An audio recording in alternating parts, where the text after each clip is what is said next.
Welcome to the Psychology World podcast with me, Connor Whiteley, psychology student and international best-selling psychology author of over 30 psychology books, bringing you the latest psychology news, fascinating psychology topics and more each week. If you want to learn more, then please check out connorwhiteley.net/books. And don't forget to like and subscribe to the YouTube video or follow on your favourite podcast app. And here's the show.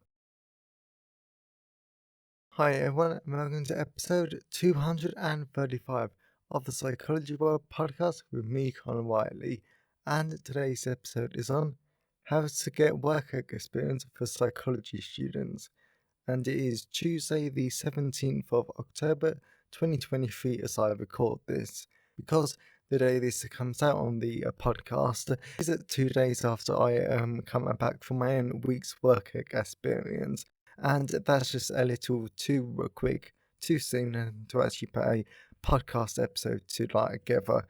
And so I could do it, but I would be quite stressed, and that would just not be fun. Plus, I'm also starting a Dungeons and Dragons game with some friends, something I would never actually do before, but the advantages of having a new social life. So anyway though, so going back to the actual topic. So today's episode is definitely a useful, quite a practical podcast episode, because I basically talk about how I've gotten work experience before, why it's so critical if you want to become a clinical psychologist, or to be honest, any form of psychologist, whether it's business, forensic, etc., maybe like a counsellor, and so on. So work experience really important. So if you want to build up your work experience within a certain area of psychology, then definitely check out this podcast episode.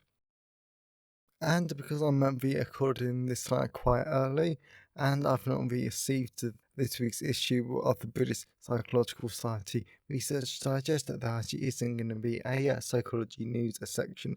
I did try to do one from a past research digest that I've actually got in my email inbox, but to be honest, I really didn't like it.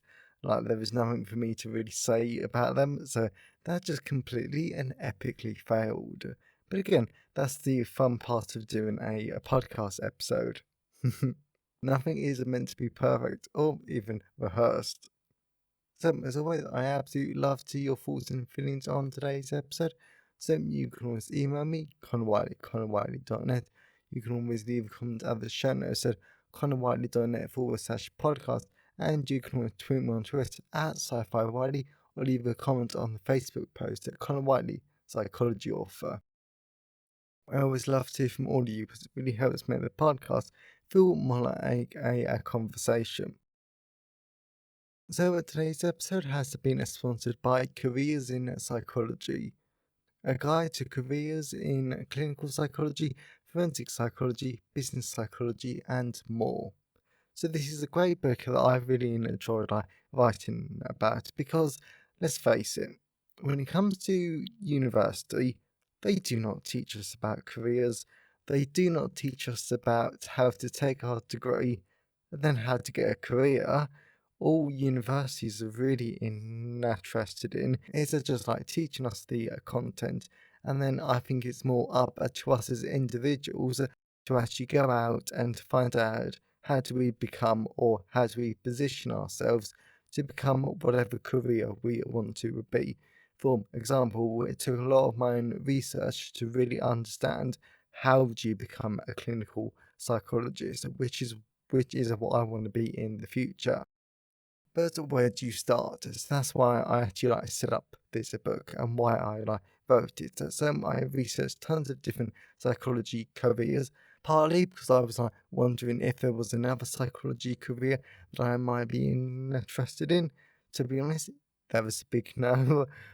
I couldn't think of anything else that I would want to do besides from be a psychotherapist.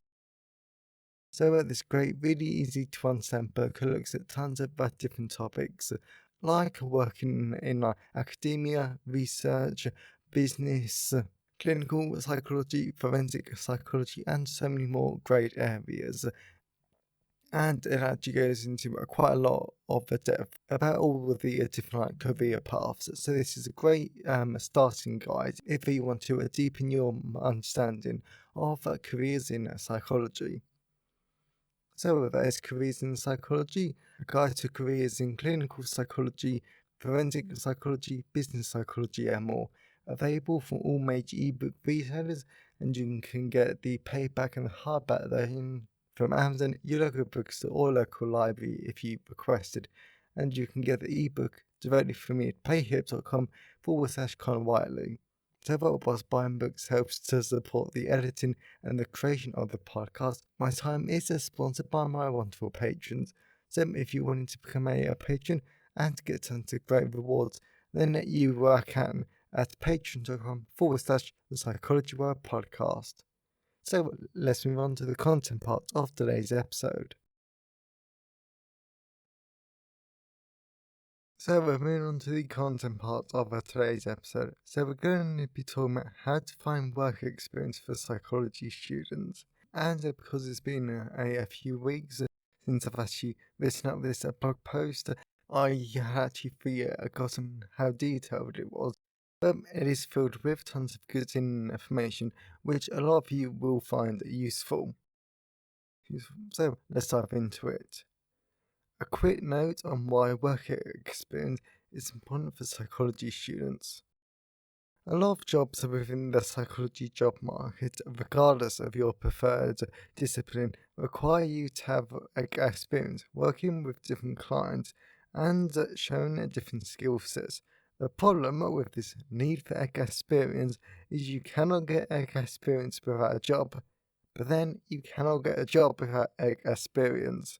This is why unpaid work experience is unfortunately extremely important if you want a job in psychology.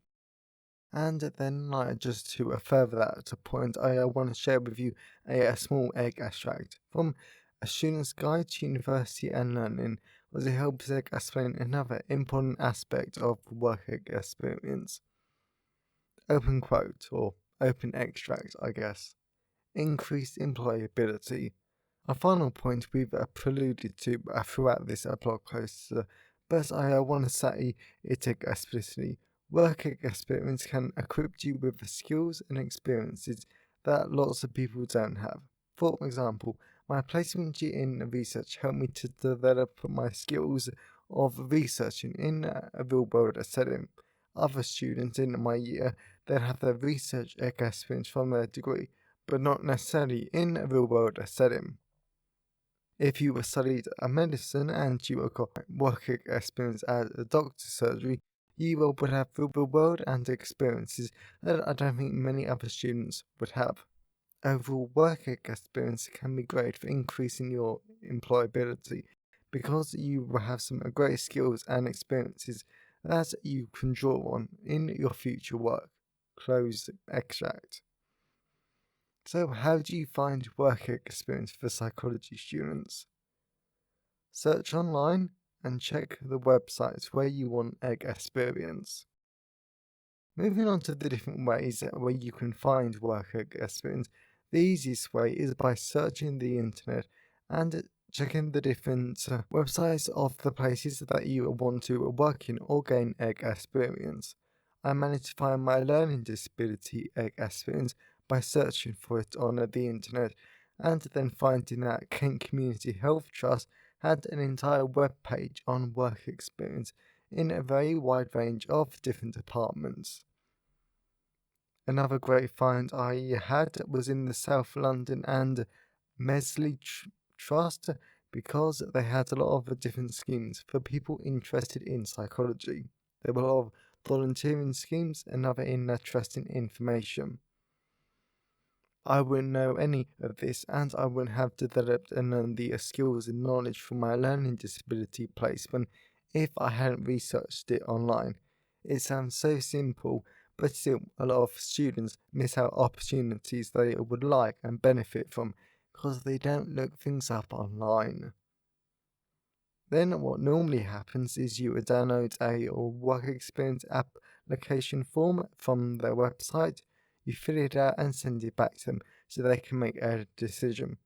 Also, but you typically need a reference from anyone who can vouch for you that you would benefit from this experience. But my application, what I remember is that I wrote down why I thought I would benefit from it, and then my supervisor for my dissertation last year, he basically just reworded it, which is totally fine. And to be honest, he's not a clinical guy, so he wasn't sure what new things to say. But I got the experience, thankfully. Write places you want to work. This is definitely an interesting approach to work experience that I'm both really nervous about and really, really excited to share.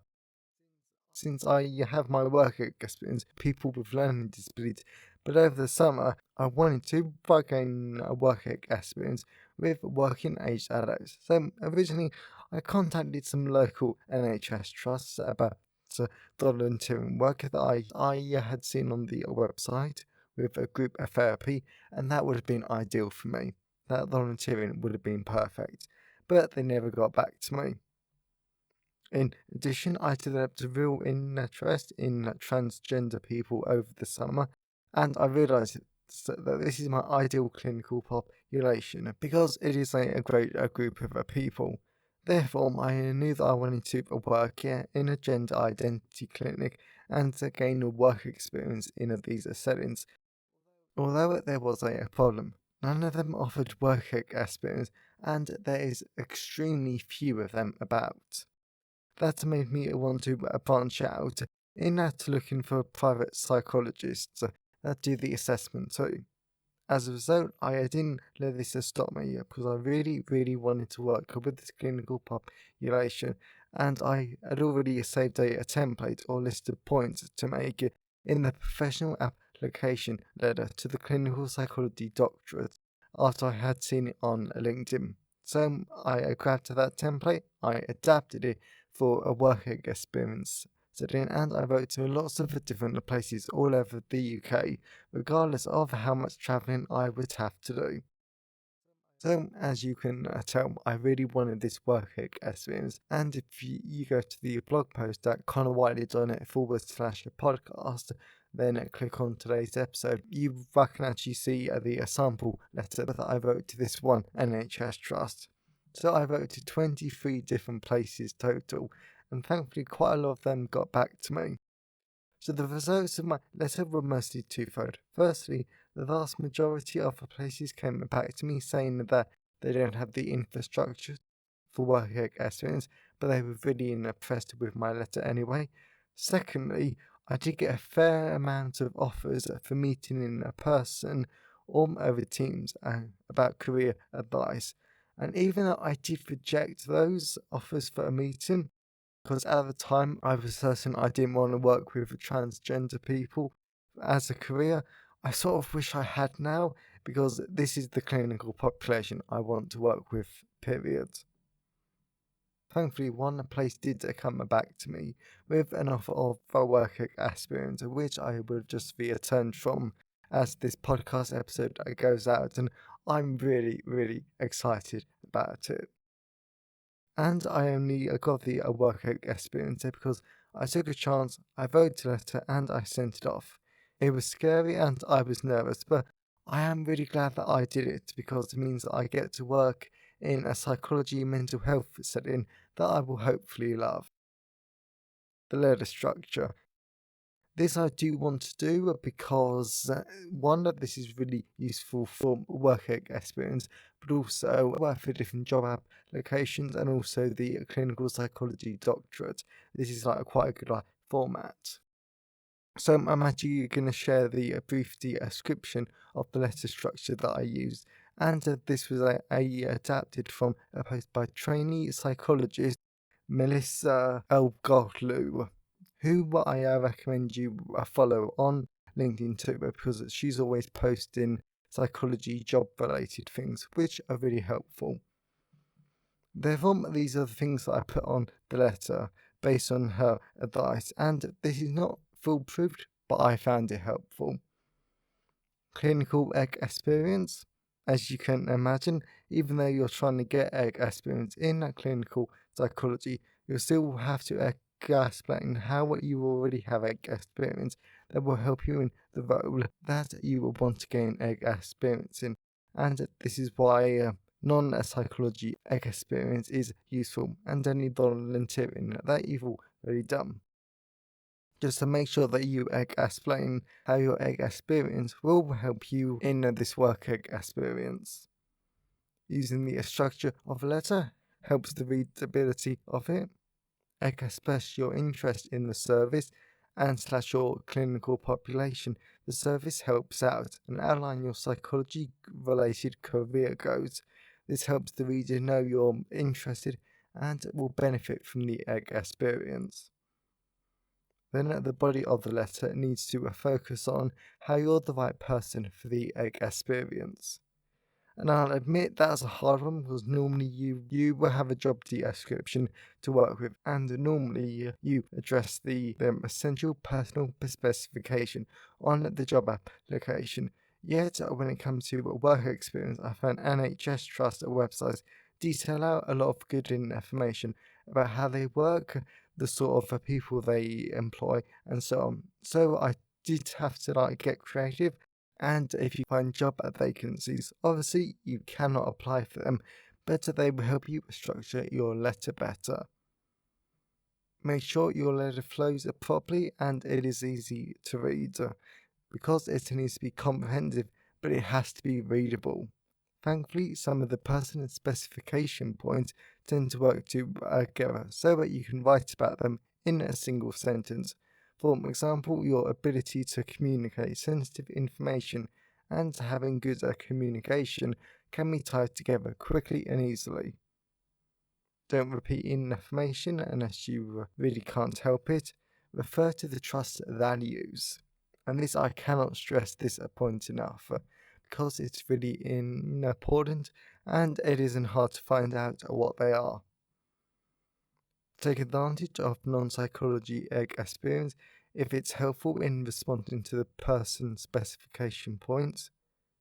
Make your letter personal by sharing something personal about you, be it lived egg experience, how your personal values align with the role, or your unique perspective.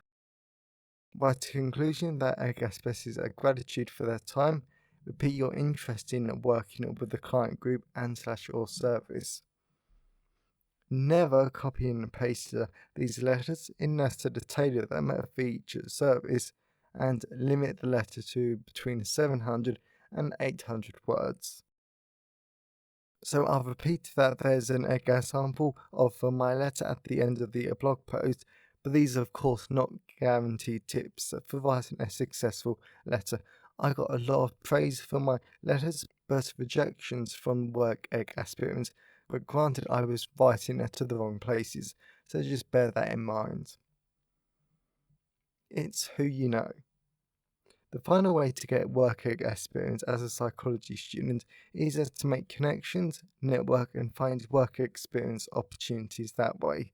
For example, through my mother's work, she is the husband of a lead clinical psychologist for Essex in the UK, and the psychologist has said to my mother that she's willing to gain me some egg experience whenever I wanted. Granted, I will be the first to admit, because of the bad summer I haven't really given this too much thought nor interest, because basically beforehand, as I was having a mental breakdown, I was basically just listening to my mum talking. It was not going in. I could not have cared less about psychology work experience, but now I am, because I've been checking out the essential criteria for some psychologist jobs lately, and there seems to be a minor focus on working with families and carers, and that's one area I do not have work experience in at all, and I'm not particularly sure how I would get experience in that area, but thankfully I've managed to work it out.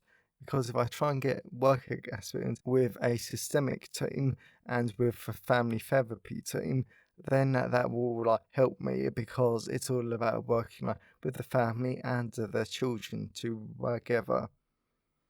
They formed at the time of writing. When my parents get back from holiday, I'll ask my mother to put me in contact with her friend, so I can hopefully get some egg experience working with families and carers.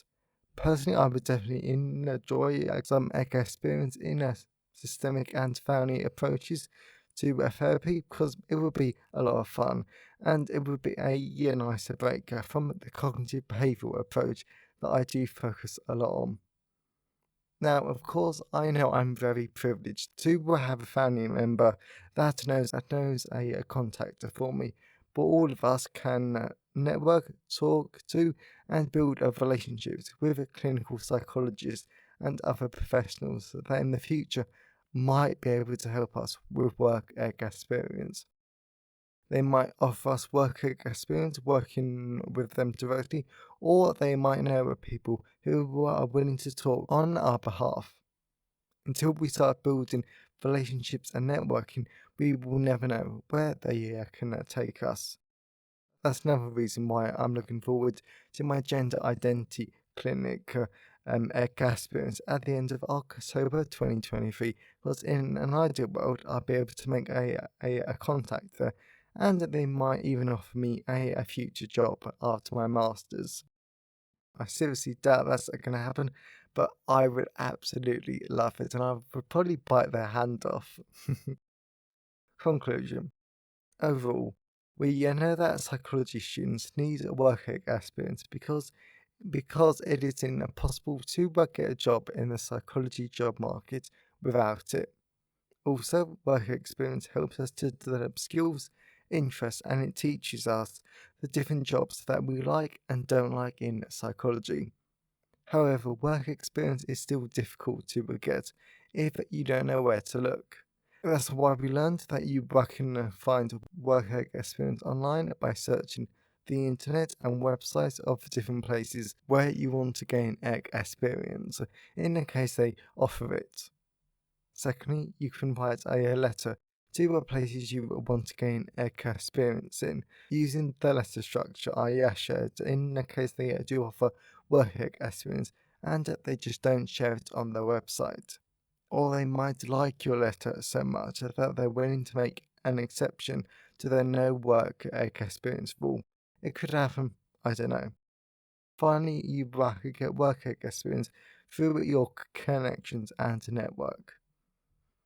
Overall, I'm really excited for my future work experience coming up in the last quarter of the year, because it will be fun, insightful, and means I have more things to report on the podcast from a real world setting.